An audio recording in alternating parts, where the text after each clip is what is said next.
When I was 17, my dad left my mom, and I was stuck, at home with my mom, and not like being really angsty, and that makes me mad. And I wish it never happened, but at the same time, if my dad didn't leave, I wouldn't have been with my mom. I wouldn't have had to go get a job. I wouldn't have worked at Disneyland. I wouldn't have met my friend Kelly, who's friends with Ben, whose girlfriend was friends with Stevie, who's been my wife for 20 years. So it's one of those things where what Lost teaches me is like, yeah, the past happened and it might be crappy, but think about where you are now. Think about how you don't have to, dwell on that. Live in the present. Deal with your smoke monsters now. By the end of this, when all's said and done, you're going to be really happy that you have the people in your life that you have.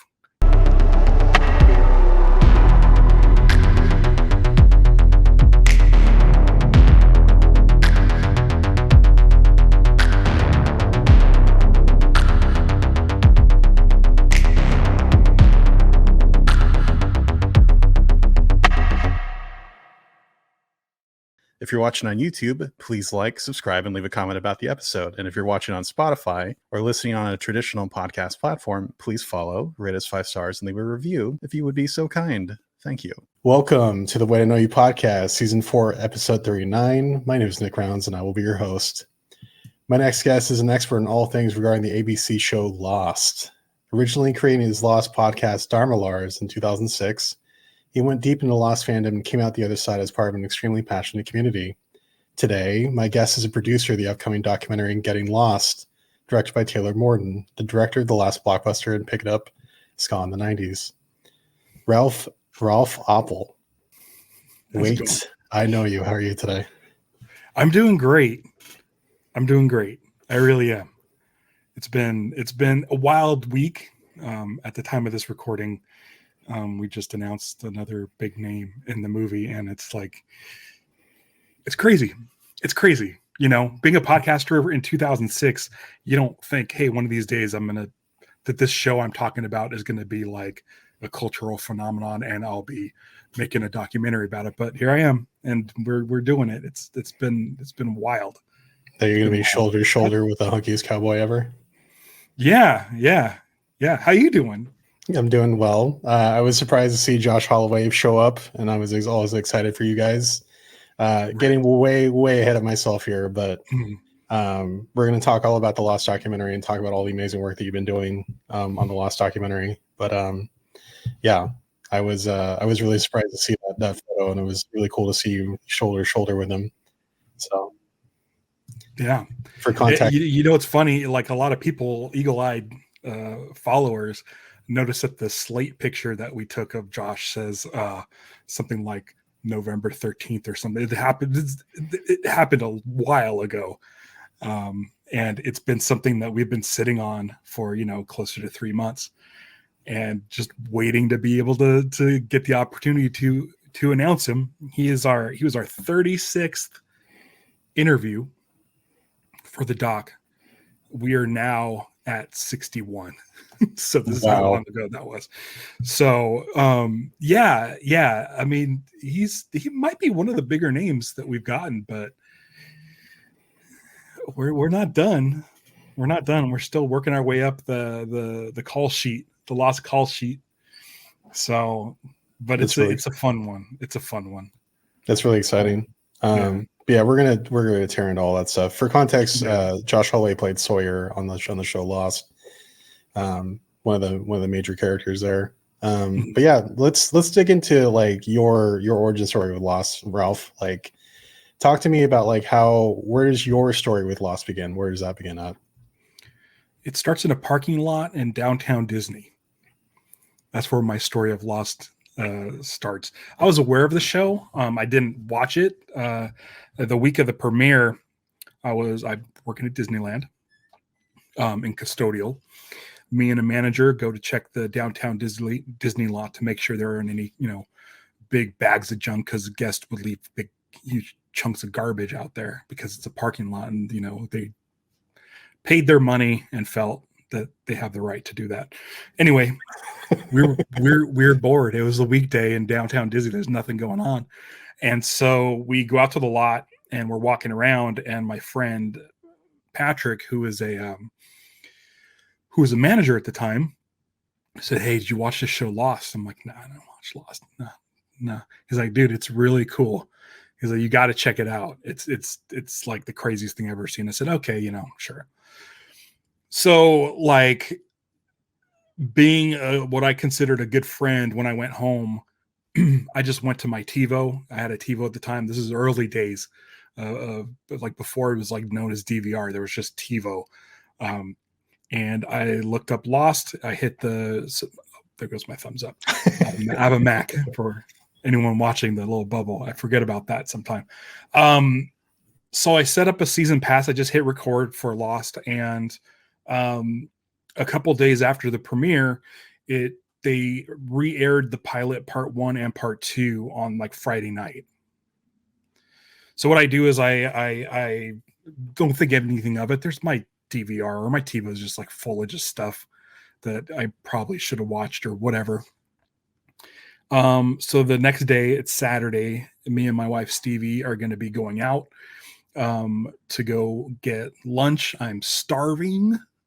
I'm like starving, and I just want to get out of the house. I'm sitting there, and instead of pacing back and forth, which I usually do, instead of fidgeting with things, and I just sit down and I just press play on Lost. And I got about halfway through and I stopped it. And when Stevie was done getting ready, instead of going out to eat, I said, "Sit down. You got to check this thing out." And we ended up watching past the part I watched. I watched about I think I watched the first pilot part 1, and we ended up watching pilot part 1 and 2. And then that was it. We were live starting week 2 of Lost every week, watching at 8:00 on Wednesdays. Yeah. So that's how Lost began. I also soon after that, I left my job to do writing. I have proof of that. But I was looking for something to listen to while I was writing. And I'm like, as you saw, I'm a Mac user. So I have like the Apple stuff. I have all the Apple stuff. And all the emojis going off at the same time. Yes. Yeah, so I'm like, okay, I'm listening to iTunes, and in iTunes there's a section called podcasts. I'm like, I don't know what this is. Pop on podcast, and it didn't really make sense to me. But I saw there was just categories of shows and stuff that you can like listen to, and I'm like, oh, there's all this kind of weird stuff. Let's check and see if there's like, what am I like? This was like season 2 of Lost. And so I'm like, Lost. I want to see if there's any shows about Lost. Because you would see other shows like Ellen, I think, had one where they took clips from her show, and like the Daily Show, I think, had a podcast, and like Shark Week had a podcast, and they would just post like audio clips on for the podcast. So I'm like, oh, well, let's check Lost. And so I started listening to a show called The Transmission, which was turned out to be a husband and wife team. I thought it was an official sanctioned thing and didn't know that just anyone could make these things. So I listened to Jay and Jack. That's how I met Jack. I met Jack and Jay Glatfelter. Jay, you might know from like over at Geek Dad Life. Jay's been on the show before. Yep. Yeah. So this was around the time of iPod Photo. iPod Photo was out, not iPod Video yet.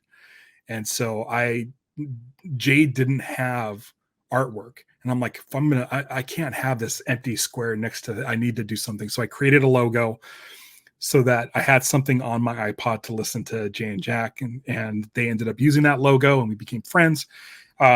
Then there was another show called Make Your Own Kind of Music with Scott and Steve. Scott and Steve is an inside joke from the show. It was actually hosted by Dylan and Craig. Dylan left for the Navy, and Craig was left on his own and missed like 4 weeks straight where he didn't podcast. And this is a show I loved. So me and my friend Ben, where I told my friend Ben, let's do a podcast. We'll cover those 4 episodes, send that off to Craig. with the hopes that we caught you up. We'll pretend we're Scott and Steve. And then once that's over with, you can continue doing your own Scott and Steve show with somebody else, which is what happened. So Craig comes back, brings the show back of Scott and Steve with a guy named Ryan. And in the first episode back, they made the announcement that Ben and I were going to be part of their network as a whole separate podcast. That was news to me. That was I didn't say I was like, hey, yeah, we'll keep on podcasting. No, this was supposed to be a one-off thing, which ended up being the Dharmalars. And then from there, it just, took off. I've been podcasting ever since. So that's awesome. Yeah. 18 years. Is that right? Yeah, something like that. Something like that. Yeah. It's crazy. What are Dharmalars for people that are uninitiated? So in the show, there's a thing called the Dharma Initiative, which is on the island. It's a group of scientists that are studying all the abnormalities on this island, and they receive food via a food drop. A helicopter food drop drops pallets of food, and they have their own brand. It's almost like a Kirkland brand or something. Like it's a real generic, but it's set up with the Dharma Initiative logo. So it'd be like Dharma beer, Dharma macaroni and cheese, Dharma ranch. It would just be like any sort of thing that you would stock your pantry with. It would just have the Dharma logo on it. And Ben and I noticed in the first two episodes we covered before we had a name for our podcast, that there was a box of Dharmalars, which was we assumed was Malamars, just the Dharma version of it, which is funny because no other Dharma Initiative food has sort of a catchy name. They should have just been called Dharma cookies. Right. Or Dharma marshmallow cookies, but they adopted the name of Malamars. And so it was the dumbest thing for both of us to notice. And that's how close we were looking at the show, is seeing this box of cookies that's in the background. We just decided to call ourselves that because we didn't have a name for the show. I'm like, why don't we just call ourselves the Dharmalars, which I believe is actually recorded. That conversation is recorded where we say, why don't we call ourselves the Dharmalars? Nice. And it was a fairly popular podcast. I mean, podcasting wasn't really big in 2006.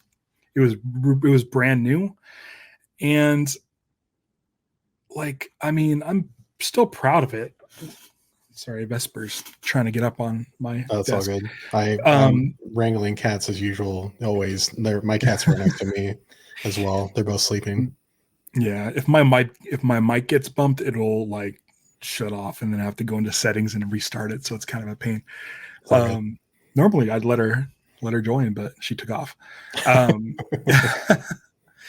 But for iTunes, every Saturday they would update or it would be a constant thing where they update rankings. They would have rankings in TV and film, ranking in cooking shows, rankings at whatever categories they had. We got to number 4 in TV and film, like Dharmalars. Like there's no way anybody that's not known, like any celebrity that's known outside of their podcast, will hit those numbers. You have to be one of those top tier podcasts. I don't even know if Conan O'Brien gets to number 4 in TV and film. And then I think we got down to I keep saying that it was 16, but my friend Ryan, who helped produce the show, said we got down to 10 or something of all podcasts. We got ahead of the Ellen Show. We got ahead of Shark Week. And that was just for a couple days. But I mean, we were up there. It was pretty cool. Awesome. Yeah, it was a whole different thing back then, podcasting. Yeah.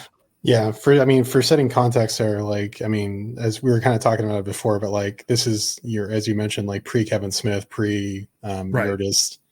Yeah. All that kind of stuff. So it was definitely the Wild West back then, when not every white dude with a mic had a podcast. It was right. And there was no ads. Even back then, I don't even think Hardwick and Nerdist, I don't think they had ads way back then. I think it took a little while for advertisers to realize that, podcasts were kind of a great spot to sell things, specifically for targeted audience too. Right. I remember when Jay and Jack first started getting ad space, and I was like, I don't know, dude, that's weird. It was weird. But I've never done an ad on a podcast in the last 18 years. I've already shilled. So wow, that's great. It was fun. I mean, I enjoyed doing it, so it was kind of whatever. Yeah. But yeah, good times. Yeah. So how did that whole experience of creating that, like, how did all that stuff kind of change your life? Because obviously getting up that high and being part of a really rabid community, like that must have like really thrown you into the throes of everything. I sort of feel like the Dharmalars were a little bit of an outlier. Jane Jack, super popular. Transmission, super popular. There were some popular Lost podcasts out there.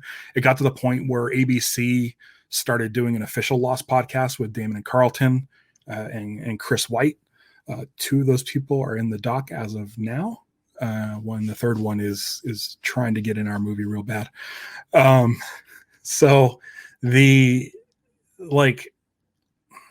I never felt like I was super part of the community. Like there was a hardcore fan base for Dharmalars, but I never felt like we were part of the larger community. Like there's people who followed Dharmalars back in 2006 who I knew from before Dharmalars. I knew from the Scott and Steve days, who are still my friends. Text messages, Discord channels, like all of that stuff.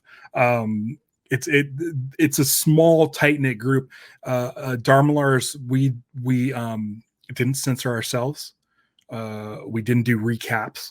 A lot of shows would go beat by beat and just rerun the show, which I found kind of dull and boring. So we skipped all that. It's just like, you watch the show. Here are two guys that are going to talk about it. If we get excited about something, which I tend to do, I don't watch my language. It was very, very unfiltered. And, people tended to gravitate towards that. We also found that, a lot of young people were listening to podcasts back then because it was kind of a new thing. And so we had an explicit tag on our show. A lot of people have explicit tags now, your Hardwicks and your Kevin Smiths and, stuff like that. But this is before that.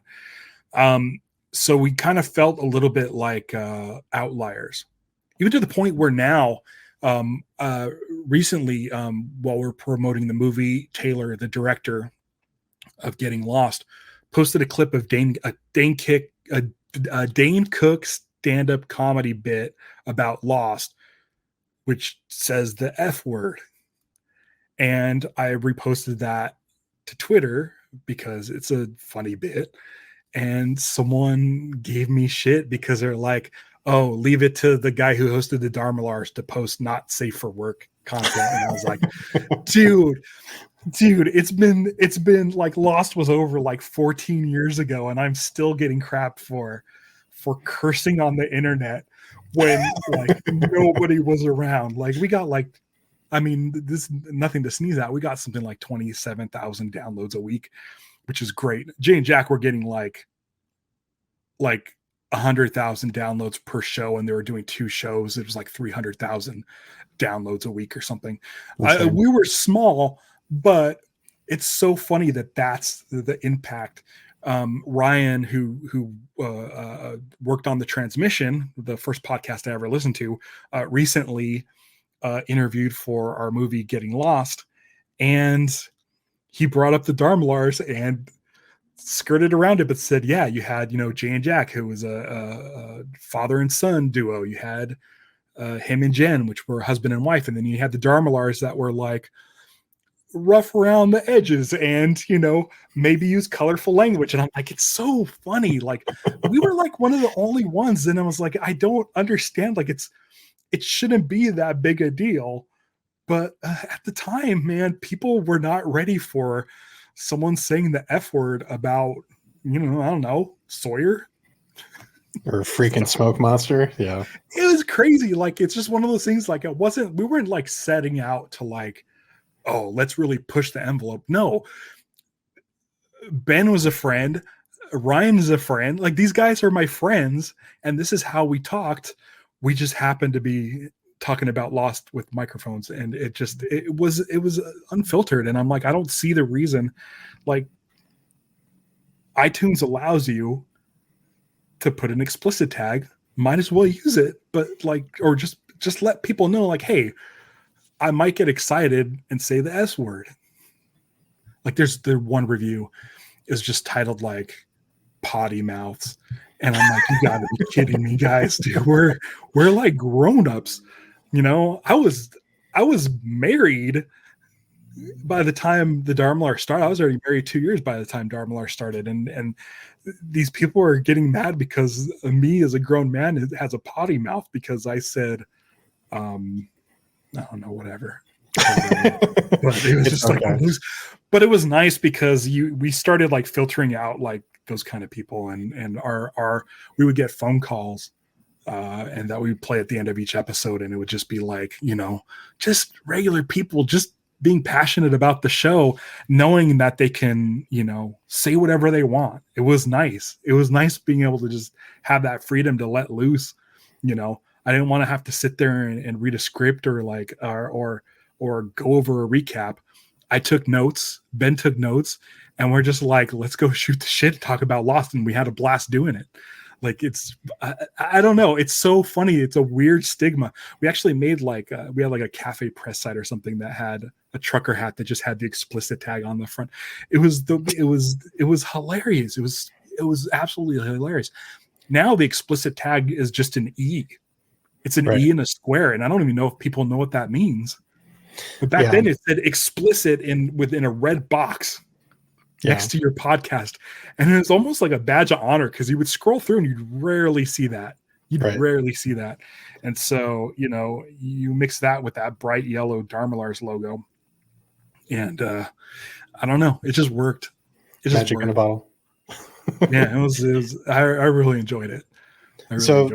So speaking of the Lost fan base specifically, and you capturing a little bit of it, like, what's your take on the Lost fan base now, both back in the day and also like in today? Like, what was your take on it?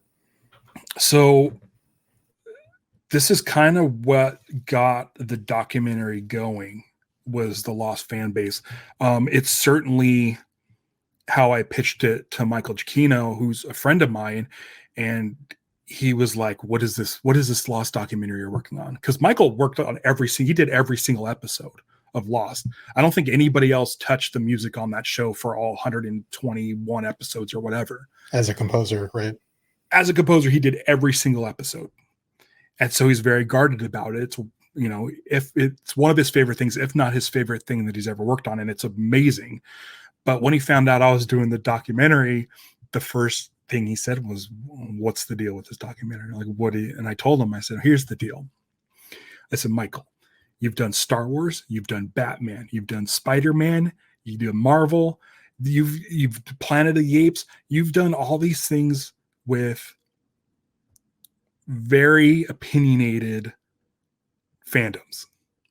Like Batman, there's no other more intense fandom than like Batman, Star Wars, and Marvel. And I'm like, you've done all those. And luckily he's so good that he can come out clean and not get too ripped apart by the fandoms. But I said, you know how it is. Right now, anyone who was that way about Lost, long gone. They hated the finale or whatever they did. They went away. They didn't know that you were supposed to go on social media and continue to like rub salt in the wound or be an a-hole about it. I said, so we're focusing on that. In the time of release the Snyder Cut people and the toxic stuff around those people, with Star Wars people like being so angry and vocal about, you know, specific characters and, you know, the genders of those characters. I said, it's just this massive sort of just every fandom has a huge like bunch of buttholes. With Lost, it's like it's almost like panning for gold. Like Lost, you had like a pan full of dirt, and over the last 10 years, it's slowly been sifting out the sand, and the gold is being left behind. And that's what it is. Like the Lost fan base now are fans. They're people that like it, and the people who are still discussing it. The Lost fans are, the ones that stuck around are smart and still trying to figure stuff out. And so I essentially told Michael, I said, that's what we want to talk about. We want to talk about the fandom. We want to talk about how it's possible to enjoy something and not feel like you have to rag on it or try to like bend the creator's arms to change things. We're not fan casting Shadow.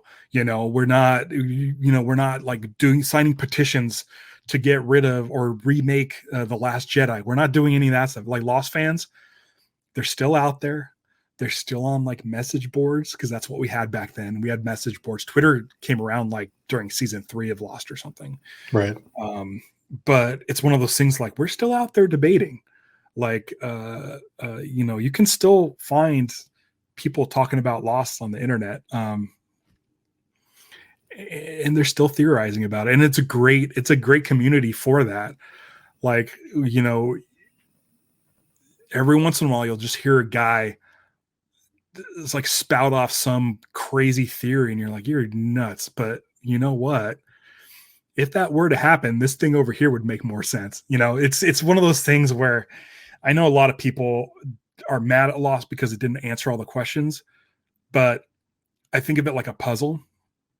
Once a puzzle is complete, it's kind of boring. Right. So not having all the pieces, it's fun to sort of hash things out, and I think the community is still around doing that stuff. Jack from the Lost podcast with Jay and Jack did a rewatch podcast about Lost, went through every episode a couple years back. I sat in on a few of those, and again, new theories, new conversations. This show's been talked to death, but people don't know everything, which is great. Yeah, there's something to be said about that mystery box and like how much stuff you can debate over, like who shot at them. The outrigger. You talking about the outrigger? At the outrigger, yeah. Can I tell you something? What's that? I didn't know that was a thing until we started shooting. Day 2 of our shoot, 2 different people brought up this outrigger. I'm like, I remember. I just assumed it was them in a different like they're like 2 seconds behind or something. I don't know. I'm like, this is like, I didn't really put that much stock into it, but people really want to know. People really want to know about it, to the point where we asked Damon Lindelof, the creator of Lost. We asked him about the outrigger. So, that's awesome. Whether he answered it or not, that's up to you to find out in the doc. But yeah. That's the thing I have to tiptoe around, is because like I want to ask you a ton of questions about stuff. Ask me anything, dude. I'll tell you pretty much anything. Okay. Pretty much. I mean, if you ask me a question about the show and are looking for answers, I can probably come up with some theories, because that's what I do. But I don't know if we've got anything crazy. I don't think we've got anything crazy. There's one thing that's kind of become a big deal between me and Taylor that I can't talk about here. That's fine. If you're a fan of Lost, I will let you know this.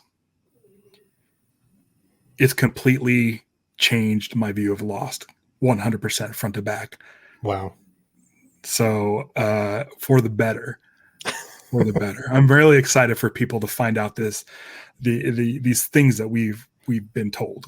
Yeah. So I'm excited to watch the documentary. So I mean, stepping back a little bit, I mean, how did you and Taylor join forces to create the Lost documentary in the first place? Taylor listened to Dharmalars. Taylor was a Dharmalars fan. And what's funny is when Facebook came around during the making, or while Lost was being produced, again, not there before, but somewhere halfway through, because I first met Jorge Garcia through MySpace. He sent me a message through MySpace because he listened to Dharmalars.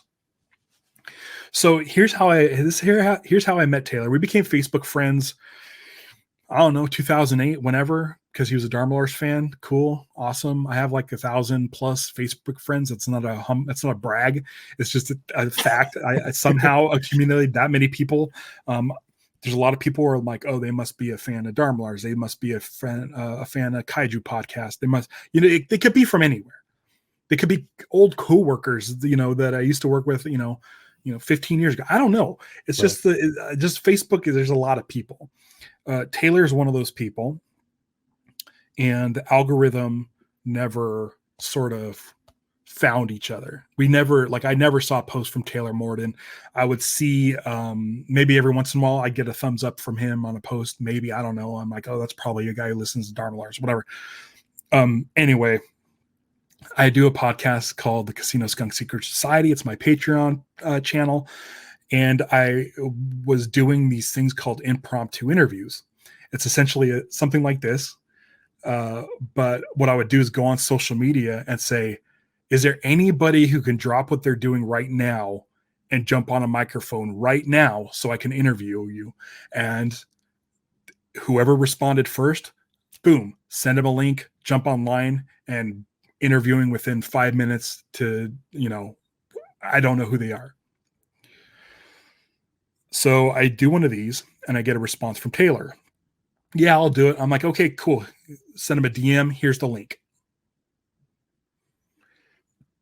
In between the time I said, okay, here's the link, and the time we jump on the mics, I click on his profile real quick just to kind of get a sense of who he is. And his banner on Facebook was him holding up Blockbuster VHS tapes in front of a Blockbuster, and it says The Last Blockbuster. And I'm like, what's this? The Last Blockbuster?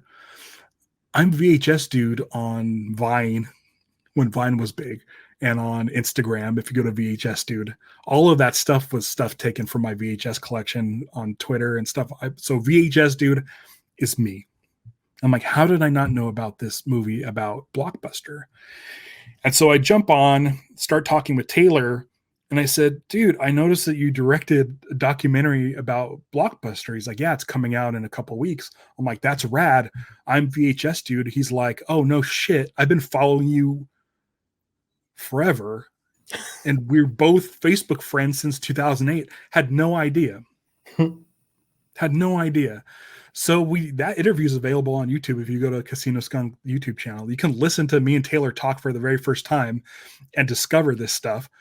And a couple weeks later, I get a phone call, or I get a text message or a DM or something where he's like, hey, do you got a second? I'm like, yeah, sure. And he called me and he's like, hey, my wife and I really want to take a trip to Hawaii, and we're trying to think of a way that we can, make it a business thing. So we were thinking about doing a documentary about Lost. I'm like, oh, that's great. Cool. Awesome, man. And he's like, do you want to produce it? I'm like, what do you mean? Like, what do you mean? I really like produce the documentary. And he's like, yeah. I said, no. I said, I've never done that. He's like, well, I mean, you produce podcasts. I said, my whole life, like, I've been wanting to make movies. Sure. I wrote 2 screenplays in that time when I started listening to podcasts. Didn't do anything with them, but it was a dream of mine. And I said, maybe let me think about it. He's like, okay, don't worry. And so I talked to Stevie, my wife, about it, and she's like, hey, you should do it. I'm like, yeah, I guess. I mean, all I'm doing right now is door dashing. He literally called me. I was sitting in a parking lot eating my lunch. And I told him, I gave him a call back, and I said, here's the thing, man. I'm going to be honest with you. Like, I haven't done anything like this before. And I really am afraid that I'm going to mess it up. I don't know. I said maybe, but he said, listen, he's like, I've done a few of these things. You're not going to mess it up. The only thing you can do is make it better. So he said, he said it'd be really hard to mess it up. So if you do, I mean, I can't even imagine what that would be for you to mess it up. But he said, you get podcast guests, right? I'm like, yeah, that's all you need to do. It's just we're filming them instead of talking to them. And he's like, I'm doing the interviewing, and you just have to I don't know, help get people to be in the movie. And it's been about almost 2.5 years since that phone call. And like I said, we have something like 62 interviews currently sitting there. And, it's the combined effort of both of us. There's some people I got, there's some people he got. There's some people we both worked hard on getting. And, it's one of those things where I find myself sitting here at my desk and writing emails to Josh Holloway's people. And it's really tough. There's a lot of gatekeepers. It's really tough getting a hold of these people, but we ultimately got a hold of Josh. Taylor did. And we had 2 days or something for me to get up to Santa Barbara from Anaheim, and for him and his wife to get down to Santa Barbara from Oregon. But it's Josh Holloway. And he's leaving to go shoot a new series in a couple days. So let's just do it. I'm like, let's just do it. And so we did it.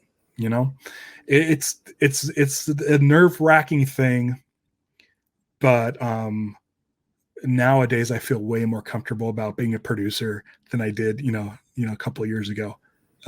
We've been through it. We've been through it. And the stuff I've seen just looks amazing. I find myself, if I'm watching a Netflix documentary or something where there's people being interviewed, there's definitely somewhere I'm like, oh, I think ours looks better than that. I think ours is going to be really good. And I'm glad I don't have to edit because, again, we have over 60 interviews. Majority of them, with the exception of 3 or 4, they're all 3-camera setups. So it's a lot. Yeah, it's a lot of footage. Yeah, and we also got Alex Porter. This guy named Alex Porter back in 2009 was making his own documentary about the Lost fandom, which never got completed, and he signed off over 100 hours of footage to us to use however we see fit in the documentary. And then we got all the stuff, the video stuff from Jay and Jack was handed over. All this, we have so much footage. So I'm glad I don't have to edit. I really yeah. Or even touch the DVD bonus extras and stuff like that, because even that we're trying, dude. We're gonna pack the Blu-rays. We have to. We have so much stuff. We talked to one of the original guys from the writers' room, Javier Grillo Markswatch, and his interview is a perfect 2 hours of just amazing. It's almost like a TED Talk for Lost, and it's it's something where I told Taylor, I said, I kind of want this just to be able to, someone could watch this whole thing played out. Steve, who is a cameraman, hasn't seen he's seen the pilot of Lost, and that's it. And he's a cameraman. He's out touring with I don't know who, some rock band or rock group from the 80s and 70s. There's they're doing a tour together in Hawaii, and so I don't know who he's. I don't listen to that kind of music, but Steve's been around. He's done a lot of stuff. And he was saying Javi's interview was the best interview he's ever sat on. Wow. And Steve's career is a very long career. And for him to not even know any of the stuff he's talking about was just riveted by this interview. So I can't wait for people to see that. It's going to be awesome. That's really exciting. Well, speaking of the Blu-ray, you guys already launched an Indiegogo for funding. Yeah. But it's still open, right? People can still go. Yeah, so what we did is we left it open. There's, I think, 3 perks available. Digital download, $23. The Blu-rays, $42, and then there's the package, which includes those things and some other goodies for $108. So they're all lost numbers. And those are the three things you can still get. So if anybody wants to help support us, that's a great way to do it, and you're going to get something for it. Yeah, the support has been crazy. Really, really happy with that, because I was a nervous wreck. I'd never launched an Indiegogo campaign or any sort of crowdfunding. Taylor and his wife Emily, who's another producer on the project, they've done Kickstarter before, and this might be the biggest crowdfunding sort of level that they've done. Yeah, I think the ska documentary, they got more backers, but not as much money. Yeah. So it's been wonderful. That's awesome. It's been wonderful. Yeah, we sold 3 EP executive producer perks. Each were 10 grand. I was like, these aren't gonna go anywhere. To the point where I don't think anybody knows this. I don't know what I'm allowed to say or not, but behind the scenes, we got another EP. Someone who was like, "You sure you can't hand out another EP credit?" And we're like, "Are you asking us if we want 10 grand?" So we have a 4th EP, which is pretty incredible. Like it's been a wild ride. I mean, dude, Lost fans, you want to know what the Lost community is like? These are people who are like ravenous. Lost fans haven't had any new Lost content in 14 years. I mean, and it's one of those things where like, do we want more? Yeah, it's that classic thing of like, George Lucas saying everybody wanted to know more about Boba Fett, and so I told them more about Boba Fett in the prequels, and they hated it. It's one of those things where it's like, do we want more Lost? Like, I think the majority of the fans now are satisfied with the finale. Some of them it's growing on them. Some of them are just like, I like the show, I just don't like the finale. But at the same time, it's like, if you like the finale and you're happy with just sort of trying to piece the rest of the puzzle together, like, you don't want more. You don't want to. I don't think it's going to capture that magic again. Yeah. There's something about watching the show on a weekly basis and then doing the water cooler talk. So I don't know if you can capture that again. Yeah, especially with the jump from, everything with a hatch. Like the second the hatch was introduced, there was stuff with the polar bear, there's stuff with the smoke monster, but the second the hatch got introduced, like that's when everything like went nuts for me. Like when I got really excited, like everything involved with Dharma and all the numbers and everything else. That's when the mystery box like really intrigued me for sure. So, and that's what's funny is like the studio was against it being a sci-fi show. They didn't want it being a sci-fi show. They wanted it to be legit, like literally the show Survivor, but with actors. And it took them a while to start getting into that sci-fi stuff. The polar bear was just a weird thing. And, but when you got to the hatch and you're like, something's up, it started feeling sci-fi, which is great. And that season 2 opener where you're just like, okay, I have no idea what's going on. This is nuts. Who is this dude? And like, cause we waited a whole summer to see what was in the hatch. We waited a really long time. Right.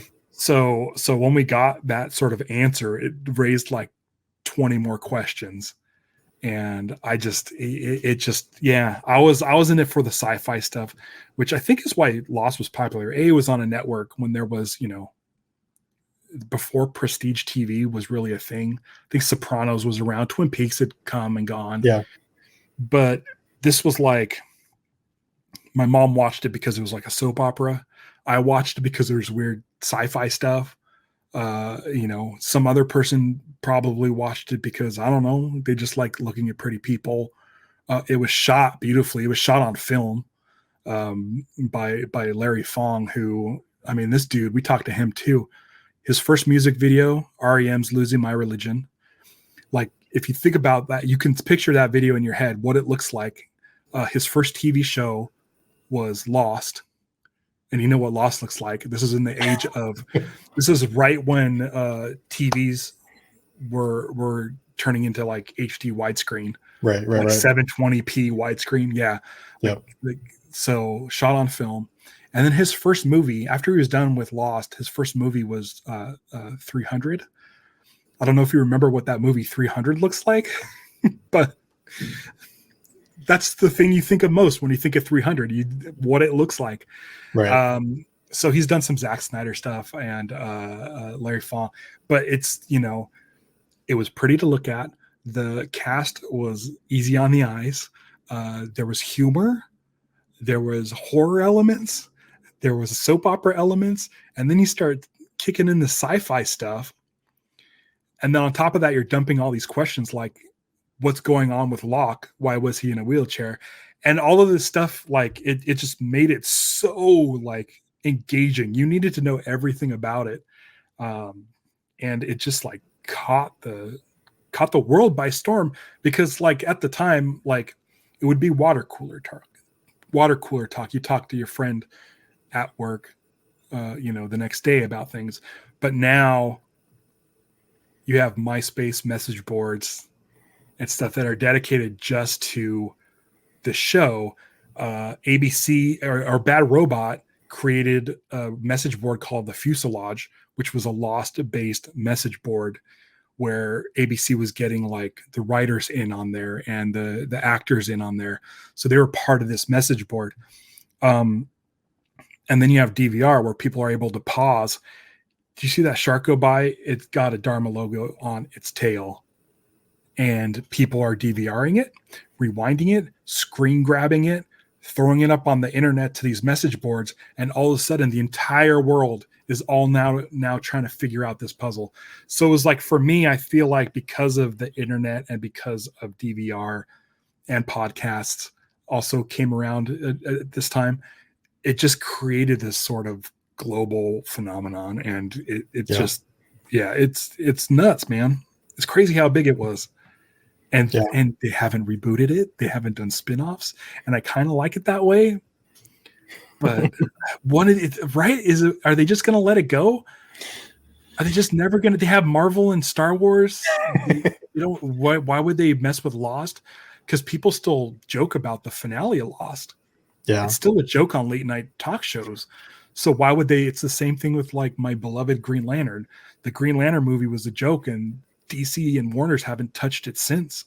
Yeah. So it's like maybe Lost is just that perfect thing that just came through and just nobody meddled with. I don't know. Yeah, I mean, Lost is such a time capsule to me too, and just like thinking about like who I was back then, and then like the only fandom I can think that's like equal for a really divisive finale is probably the Sopranos for sure, in terms of just like having like a lot left on the table, sort of kind of like here's your ending, hope you like it, and if not, then you're kind of stuck with it, unfortunately. So, but. Yeah, regardless of how you want him to meddle. Do you want him to meddle with Lost? Do you want more Lost? I don't necessarily want more Lost. Maybe another universe, like another. I would want like a different universe set in the Lost, like a different group of people or like a different story. I wouldn't want them to go back and retread the same thing over and over again, because that's the whole point of the mystery is that. But when you already know the mystery of the island, then it's just kind of like it loses its luster. So I think taking the elements of Lost and trying to repurpose it into something else might be interesting. But yeah, I don't know. It's kind of like a once in a. What do you mean by knowing the mystery of the island? Like what are you like? Well, the island has rules and things it does. And once you know what those rules are and what it does, and it kind of like loses the magic of what the possibility of the island could be. So it starts shrinking into smaller and smaller until, okay, I understand mostly what the island's about, or like what the parameters of the island are, versus like the mystery box of I don't really actually know what this thing means, what it could be, and have endless possibilities as opposed to like, oh, well, this island heals people. This island does this, and this. Like that's what I meant by that specifically. Okay. So I didn't know if you like understand. I didn't know if you like knew what it was. Like it's kind of a mystical, like the glowing light and stuff is. Yeah. Yeah. It's like I didn't care for like the Jake and Men in Black episode, but I mean, I don't know, dude. I really like the finale. I just didn't care for that episode. That it was like Yeah. it's like the third to last episode or something. I was just like, oh. Yeah. I want to see Hurley and Jack and Kate and Sawyer. I don't want to see these two guys. Yeah. They're not interesting to me. Yeah. Agreed. Yeah. Going back to the documentary, you name drop Locke, one of my favorite characters from the show. Both him and Ben Linus are my two favorite characters from the show. So you interviewed Terry O'Quinn and Michael Emerson, two people that like when I think about the intense characters that they played, like the only people I can just like compare them to is like Giancarlo Esposito and Bryan Cranston playing Gus and Walter White. Walter, in terms of like how intense they were. Like how did Terry and Michael respond to talking about their roles all these years later after from doing those interviews? Well, it's funny that you brought up those two guys because those are the two cast interviews I did not sit in on. Damn it.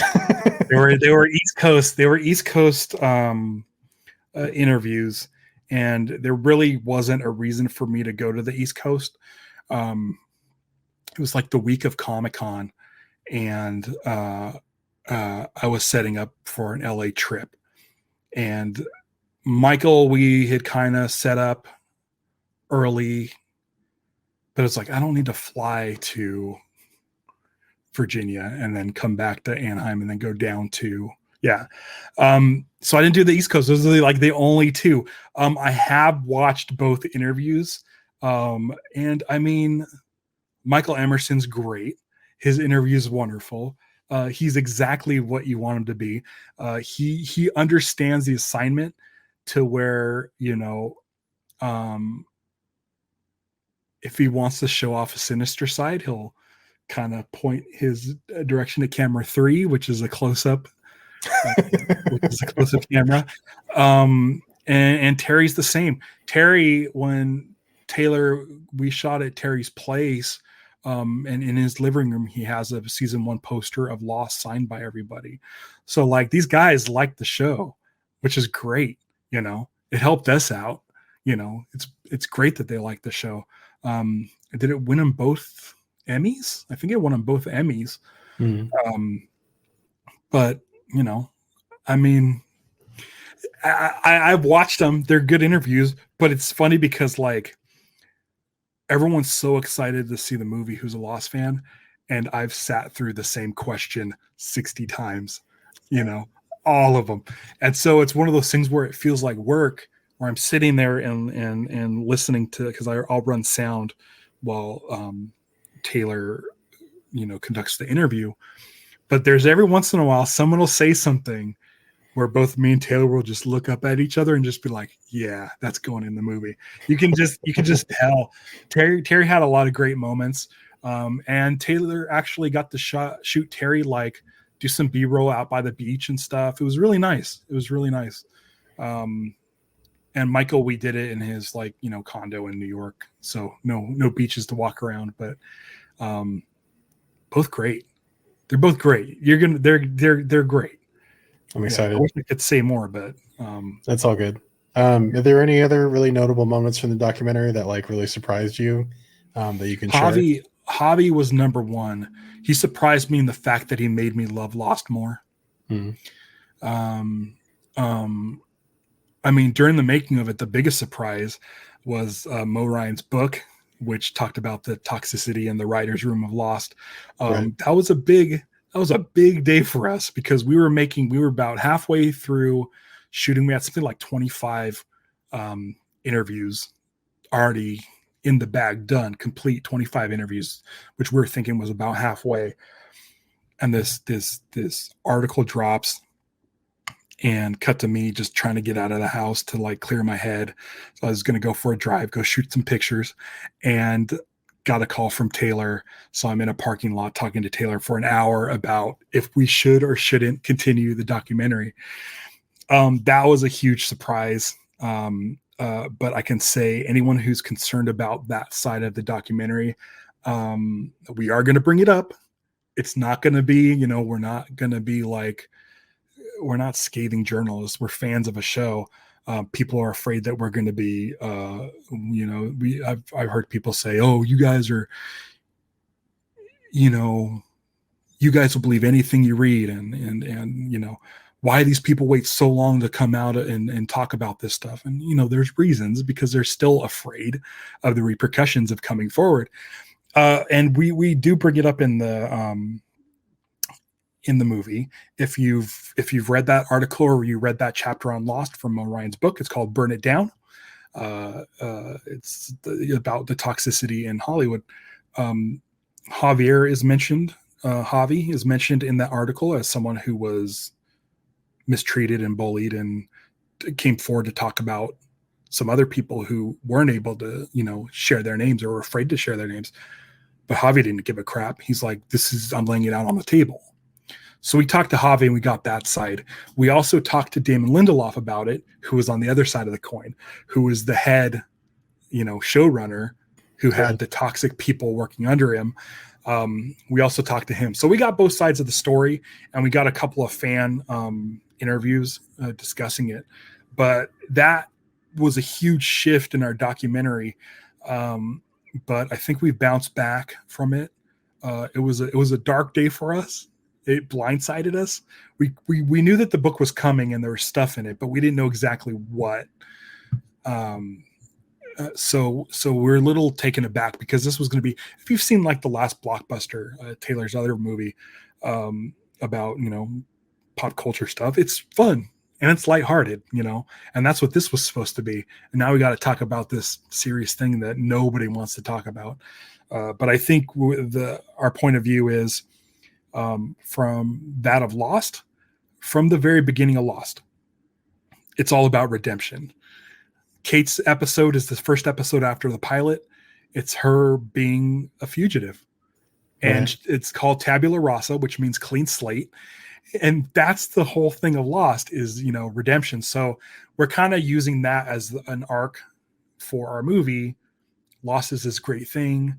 There's fandoms. There's people that hate the finale. There's people who like the finale, but the people who hate it may be coming around to liking it. You have the toxic workplace, and sort of some of the actions mentioned in there by Damon and Carlton and some of the other writers. It was 20 years ago. By the time the series ended, it was 14 years ago. Like, who are we to say they don't get a redemption the way that, Kate and Locke and all these other people, Sawyer, like the whole point of Lost is that redemption story. And then like where, people talk about cancel culture and all that shit. Like for me, it's like Lost taught us that you could be redeemed. You could understand your past wrongdoings and learn from that and grow from that. Like when we first meet Sawyer, he's spouting off insensitive nicknames to everybody, especially to Saeed, Yeah. But by the end of the series, they're like friends. So it's one of those things where, the real world sucks and the world that Lost exists in sucks, but it's a story about redemption. The whole thing's about redemption. The whole thing's about letting go of the past. Like that's the whole thing with the flashbacks. Is they're all hung up on their past, and then later on, spoilers if you haven't seen Lost, when they're on the island, they get hung up about events that are happening in the future. When the whole thing is about being in the present, being with the people that you're supposed to be with. Make the most of what you have now. If Sawyer, if the a-hole Sawyer never ended up on that island, he would have never met Juliet. And Juliet and Sawyer is the only relationship I care about on Lost. Their story is so good, and that's the thing. Like like my life, when I was 17, my dad left my mom, and I was stuck, at home with my mom, and not like being really angsty, and that makes me mad, and I wish it never happened. But at the same time, if my dad didn't leave, I wouldn't have been with my mom. I wouldn't have had to go get a job. I wouldn't have worked at Disneyland. I wouldn't have met my friend Kelly, who's friends with Ben, whose girlfriend was friends with Stevie, who's been my wife for 20 years. So it's one of those things where what loss teaches me is like, yeah, the past happened and it might be crappy, but think about where you are now. Think about how you don't have to, dwell on that. Live in the present. Deal with your smoke monsters now. By the end of this, when all's said and done, you're going to be really happy that you have the people in your life that you have. You still have that support group. All those people in the church supported Jack, supported Hurley. They all supported each other.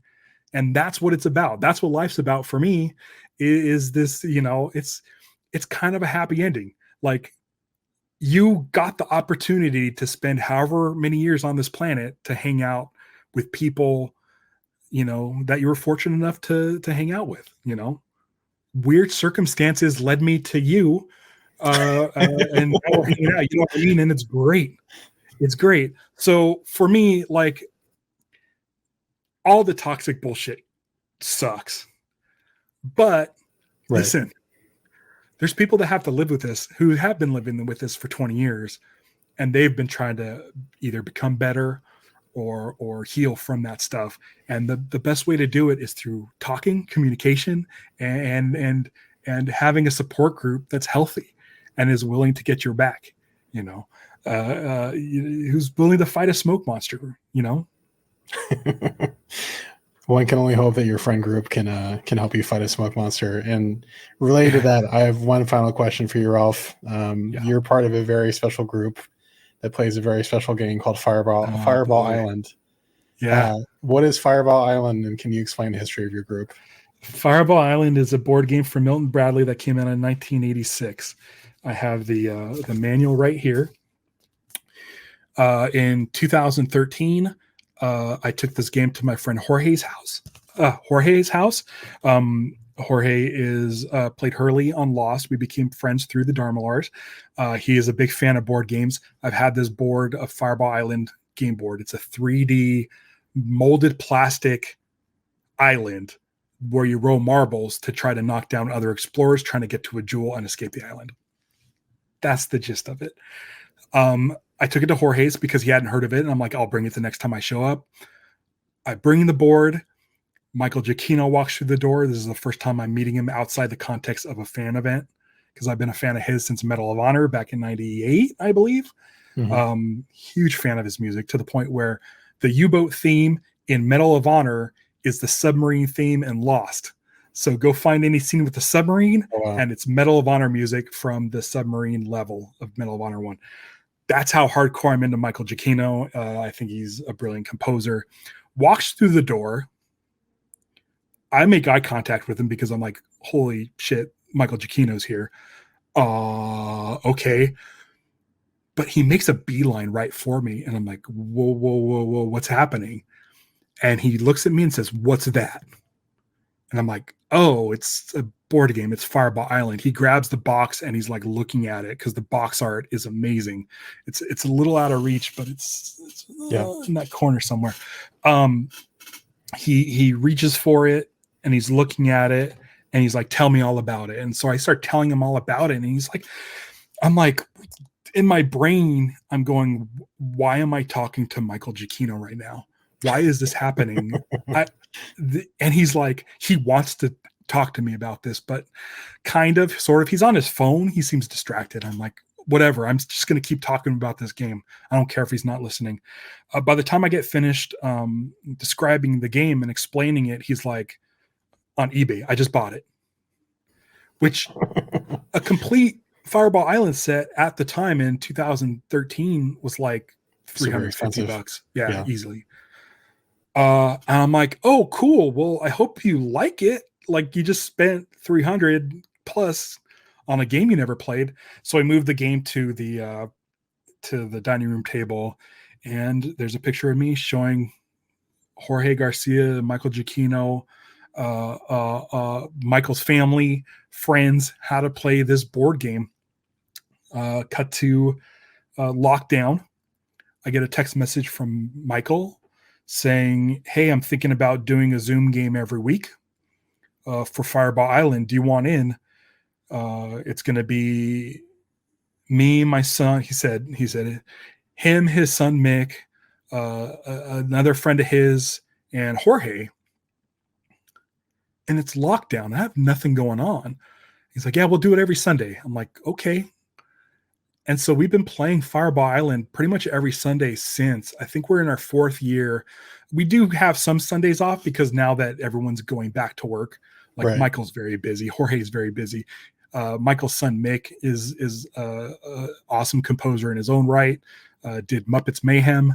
Has done some other things. You can find him on IMDb. Has done additional music for. He did the car chase and the Batman. So that was Mick. No Mick big did deal. that. Yeah, no big deal. Yeah, yeah. So it's one of those things where I'm like, yeah, absolutely, I'll do this. And we keep a running tally. I've created a Fireball Island board in Roll20 with moving explorers. We do fireballs a very different way because the fireballs are usually, physics based because they roll down the board. Right. This week came up with a thing where we're going to roll blank fireball, roll the dice again. Whatever number comes up, that's how many people get hit. Because there's 6 of us playing, and the dice only goes up to 6. So it might only hit 2 of us. It might hit 3. Who knows? So we've been doing that for we're in our 4th year now, and it's been wild. Like getting to be able. It's so wild. It got to the point where we have shirts. We have shirts.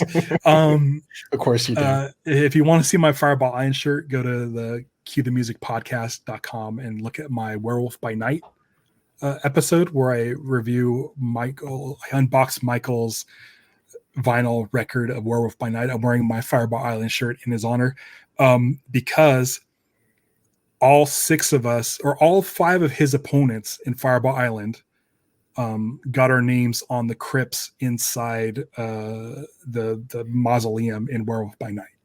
Which is to say you're dead in the Marvel Universe. 100%. I'm dead in the Marvel Universe. So that's been wild, man. And it's gotten to the point where Michael and I are friends. It's weird saying that because I have been a fan of his for so long.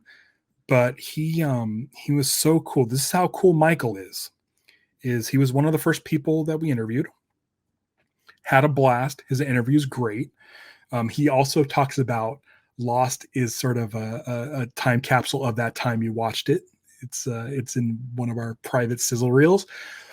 He gave us an hour and 5 minutes of unreleased, fully orchestrated music for the documentary for nothing. He literally sent me a text message with a Dropbox link and said, here, use this in your documentary. So our movie will have Michael Giacchino music from 2009 that sounds like Lost, but isn't from Lost. It's amazing.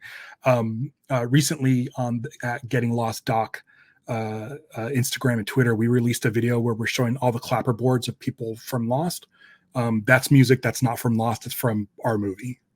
So check that out. It's so rad, dude. Can you, like, I know he didn't use it specifically, like he didn't create this music for us, but saying that I have a movie with Michael Giacchino music in it is pretty wild. Yeah, it's pretty wild for a dude who's just a fan, to become a friend and to get that honor of him. He told me he's been sitting on that music for a while, waiting for the right project to come along, and decided it was ours. And I was just like, man, you can make me cry because I'm sitting there and I pop on this music and I'm like, it's all this emotion came flooding in, A, because it's this music, but B, because I was sending out emails to people like Evangeline Lilly while I was listening to it. And I'm just, this is my life. This is insane. So it's been wild. It's been really wild. And I can't wait for people to see it because I think it's going to be rad. It's going to be rad. And I think we're going to open up a big old box for you, a new big old mystery box for you. You might want to rethink some stuff about Lost.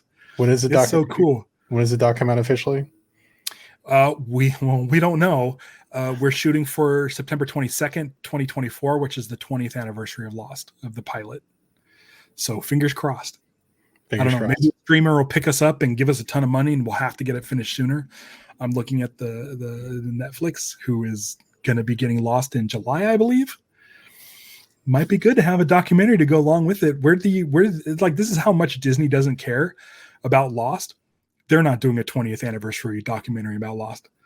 We're the only ones doing it, because if someone else was doing it, they would have gone to Jorge and they would have gone to Michael and they would have told me. So I mean, such. yeah, maybe we'll start something new. Crazy. Well, Ralph, I could talk to you for another hour and 15 minutes. It's been so much fun to talk to you, talk about all about Lost. But before we take off, is there anything that you'd like to plug, both for Getting Lost Talk and both for your personal stuff as well? The floor is yours, sir. I mean, really, at Getting Lost Doc, across the board. Go to Linktree, you'll find us, and all our links to our socials, but all our socials, including Blue Sky, is at Getting Lost Doc. We have a YouTube channel also. We're doing live streams, and that's the main thing. Like, we want the most eyes on that. If you want to follow Apel Film, that's my last name, and Film Together. There's my little Holga camera back there. I've been taking pictures. Nick, you are a photographer. I've seen you do amazing work with models and stuff. Thank you. And I just got scans back today of the first time I've shot with a person for the purpose of shooting, like, as a model shoot. Congrats. So you'll probably see those soon. I think they turned out great. My Pentax didn't really do what it was supposed to do, but my Holgas came out great. So cool. I'm excited to see shout out to Holga and the 120N. Medium format for life, baby. So much I love fun. it. Yeah. It's really good. It looks really good. Yeah. Awesome. Ralph, thank you so much for your time. It was an absolute pleasure to talk to you. Yeah, thanks for having me. And I honestly can't wait for you to see it. I think it's going to be rad. Yeah, I can't wait either. I'm such a huge fan of Lost, and I'm really excited for you guys just to slam dunk it. So yeah, I'm really looking forward to it. Yeah. Everybody else, thanks for watching. Thanks for listening. We'll catch you next time.